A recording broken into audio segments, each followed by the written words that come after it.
Welcome, welcome, welcome to another Wisdom Wednesday where wisdom meets curiosity. My name is Dr. Kiana Obang, affectionately known as Dr. Q, and I am the CEO and founder of the Culture Academy LLC.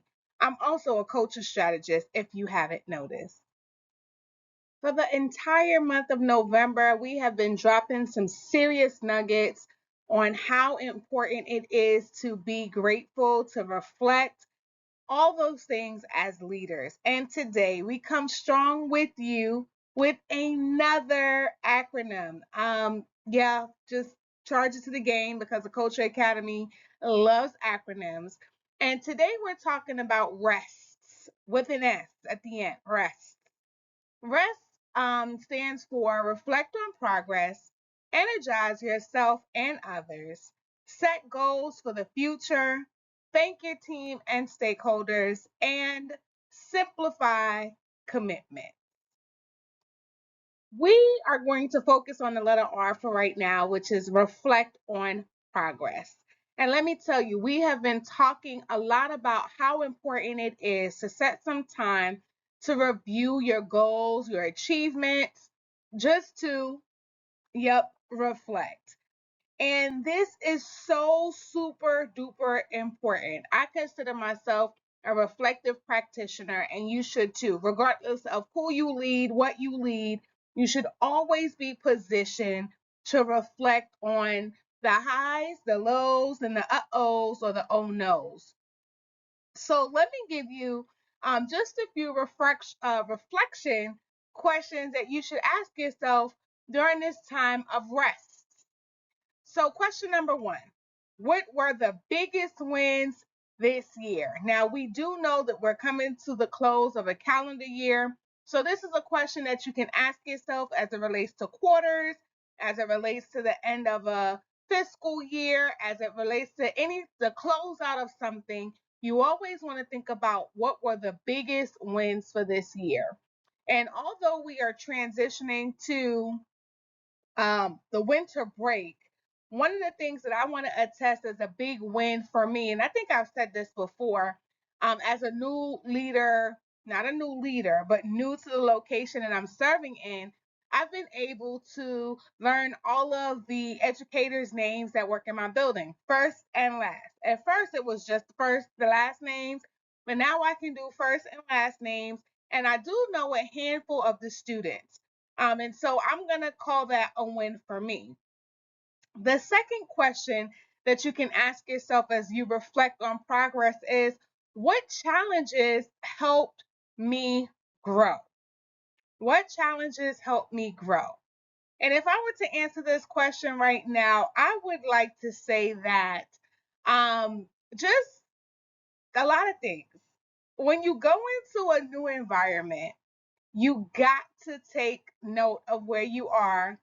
um, I think one of the biggest things that I recognize is that when I left my previous school as a building administrator, I was on a high. I was on a super high because I have been serving in that building for 5+ years. And so where we grew together as a faculty and as a staff is totally different from where I'm starting at this new location. And so that was definitely realizing that was a challenge of not thinking that we could go fast, but we had to go slow to go fast. So that challenge definitely helped me to grow because it helped me to recognize where I was, who I was dealing with, and recognize that we were just starting out and we were not at this ultimate high like my previous location. The third question that you can ask yourself as you're reflecting on progress is, what feedback have I received and how have I acted on it? And this has been truly tremendous. Feedback is a gift. If you didn't know, somebody used to say that to me all the time, and I was like, boo. Nobody wants to hear feedback is a gift, but really it is because it helps you to determine what you're going to do with the feedback. Now, some of us, we don't take feedback well and we're not going to do nothing with it. But again, as a reflective practitioner, I pride myself on feedback. So one of the activities that we recently did with our staff again is just reflecting on our quarter one. And we did that. What were the highs? What were the lows? And what was the oh no's or the ohs protocol? And from that, we noticed that we got lots of feedback on the importance of communication, and not just communication, but regular, consistent, and transparent communication. And we also got feedback saying that our staff didn't appreciate last minute changes. And these are two things that I pride myself on not being.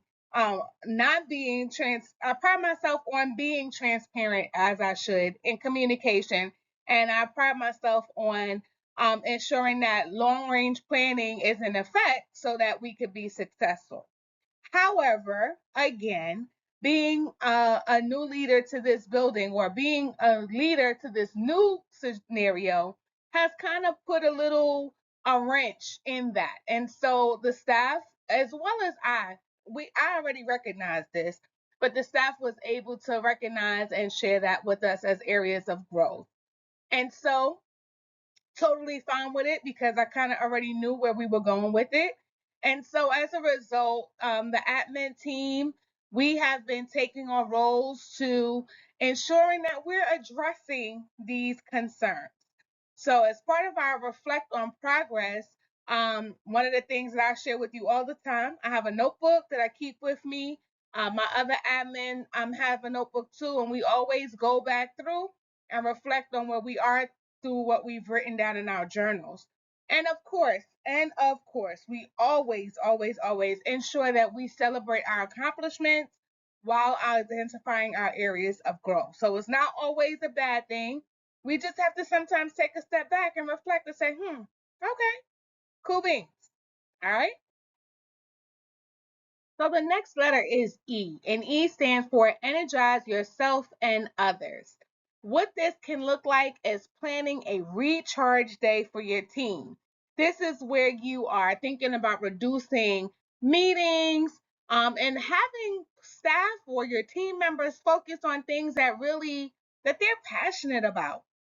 Um, One of the ways that we plan on doing this year is one, first of all, we believe to give time whenever we can. And so sometimes we'll give out tickets that say, hey, you can leave when the students leave or leave when the buses leave. Just little bitty things for our team to be able to recharge themselves. One of the things too we like to do is tap into our staff members' passions and see how they we can leverage that to make things look different at the school. So I'm talking about this with a lot of excitement because one, I'm already energized as you can see, but I've been recently seeing lots of posts on TikTok and Facebook and Instagram and all the things, especially as it relates to educators, where they are doing what do you call it? Spirit weeks. Oh, secret spirit weeks. And so the staff members get together and they dress in a certain way. They have a criteria each day of the week, and the students are supposed to guess like what's going on. And those are some really cool, fun things that's like adults only, or where the professionals or the team members can have fun that we don't have to include the kids. So I'm smiling again so much because I'm so excited because we're going to be doing that at our school. And so that's just yet another way to consider energizing yourself, but also others on your team. Now, you know, in good old TQA fashion, we're not doing anything without setting goals for the future. And so here we are with the S in rest.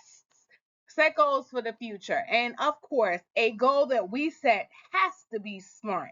And we've already talked about this before, but we're just going to reiterate. SMART stands for specific, measurable, achievable, realistic, and timely in any of those delineation. So one way to do that is to create 1 to 2 actionable objectives for what's coming up next. And so examples of that would be to focus on improving team collaboration or setting goals like whole biweekly brainstorming sessions, to enhance team collaboration by a certain day, or collaborate with your team to align to their personal goals with organizational priorities. Yada, yada, yada. What does that mean? I'm so excited because the other member of my admin team, we have decided to spend some quality time to sit and talk and review all the things necessary that we need to do to be successful at our school, given the feedback that we got from reflecting on our progress. And so, one of the things that we recognize is that we got to get away sometimes, or not necessarily get away, but close the door so that we can have some really in depth time where we can work together to fortify our team and make sure that we're on the same page so that when we're delivering and setting goals to our staff, they're on the same page. So, listen, I'm all about the rest, okay? Now, you can't have rest without the T. And T stands for thank your team and stakeholders. Listen, our team and stakeholders do so much. And so we can do little things to highlight what they've done by writing them personal notes of gratitude, having them get a spotlight or a shout out. And we've been talking about this often, so this is not new to you. But to boost morale, to let our team know that we appreciate them, we see them, we hear them, we acknowledge them. We gotta find ways to thank them, and not just our inside team, but our stakeholders as well. And so, some examples of this, again, is just to be very specific on why you're thanking them, because sometimes people just get a thank you and they'll be like, okay. But give them specifics like, hey, I want to say thank you so much for how you went over and beyond for doing this. Or I want to really thank you for seeing those students or including those students that feel like they don't have a voice by giving them a part in the play or whatever the case may be.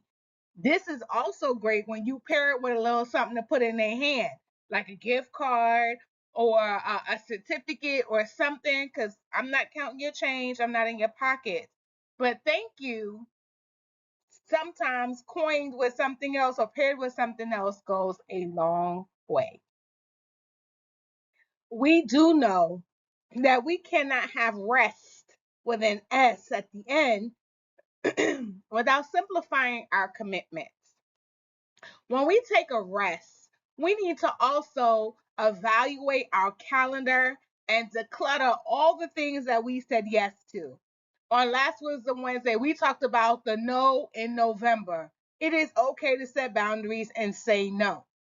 Ways that you could do this or simplify your commitments, again, is by evaluating your calendar, decluttering your commitments, identifying those tasks or meetings or things that can be postponed, mm-hmm, put off, postponed, put off, or delegated. Remember, we are so big here at empowering and leveraging the leadership that we have in others. This is a great time for you to delegate by way of mentoring and coaching. We talked about in the past decision making matrices where we figure out what's needed, what's a priority, what's a must do, can wait. We talked about the Eisenhower matrix. We talked about all different types of matrices to determine what our next step is going to be. So instead of just talking about it, let's go ahead and be about it.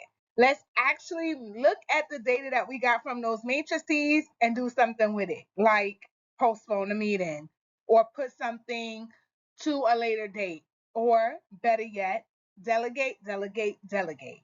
These are just some ways that you can take rest in this season and do what you need to do. Listen, I just want to say thank you so much for joining us on this Wisdom Wednesday. Until next time, guys. Bye.